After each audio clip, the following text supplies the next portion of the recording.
সাথী, কিছু বলছো মা?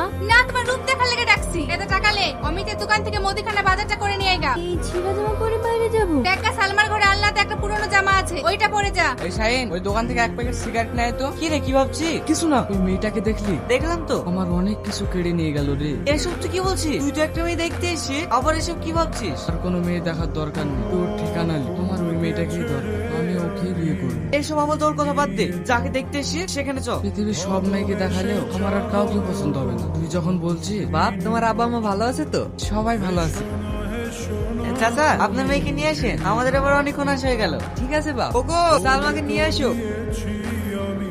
এই, কিছু জিজ্ঞেস কর। তোমার নাম কি? সালমা খাতুন, পড়াশোনা কোন ক্লাস? BA first semester. ঠিক আছে, এই নাও। আঙ্কেল, ওই যে মেয়েটা মিষ্টি নিয়ে এসেছিল, ওটা কে? ওটা আমার। আমাদের বাড়ির কাজের মেয়ে। আঙ্কেল, ওই মেয়েটাকে আমার খুব পছন্দ হয়েছে। আমি বিয়ে করলে ওই মেয়েটাকে করব, আপনার কিছু মনে করবেন না। না না বাপ, আমাদের আবার মনে করে কি আছে?